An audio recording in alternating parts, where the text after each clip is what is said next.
Dear audience, চলেন আমরা একটু ঘটনা রিকল করে নেই। 5 আগস্ট উত্তাল সময় শেখ হাসিনা পালালেন, ঠিক বিপরীতে বিরোধী দলীয় নেতারা বিদেশ থেকে ফিরলেন। সেই সময় একটা ঘটনা সবাইকে নাড়া দিয়েছিল, অবাক করেছিল, নিস্তব্ধ করেছিল।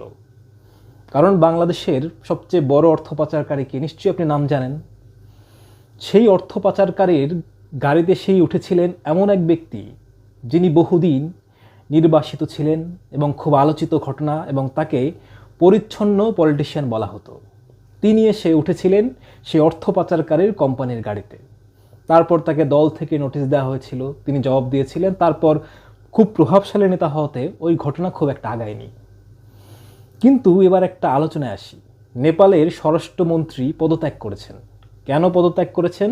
কারণ তার বিপক্ষে একটা অভিযোগ এসেছে। অভিযোগটা হলো একজন অর্থ পাচারকারীর সঙ্গে তার একটা ব্যবসায়িক যোগাযোগ আছে, এবং সেই অভিযোগ মাথা পেতে নিয়ে এত বড় পদ থেকে সুদান গুরু পদত্যাগ করেছেন।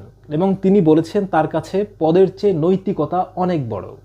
তিনি নীতিবান থাকতে চান। তিনি যে নীতির জন্য লড়াই করেছেন একদিন, সেখান থেকে তিনি নড়তে চান না।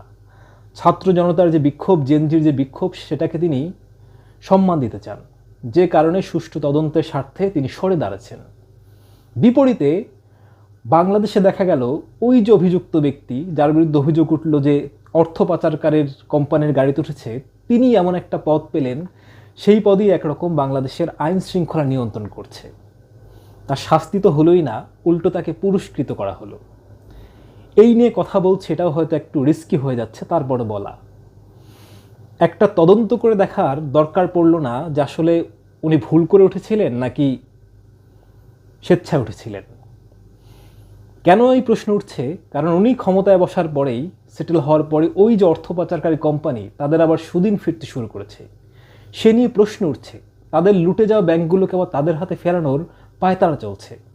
এবার প্রশ্নটা খুব স্বাভাবিক, তবে কি ওই যে গাড়িতে চড়া ব্যক্তি, বর্তমানে খুব ক্ষমতাবান মন্ত্রী, তিনি এগুলো ঘটাচ্ছেন কিনা?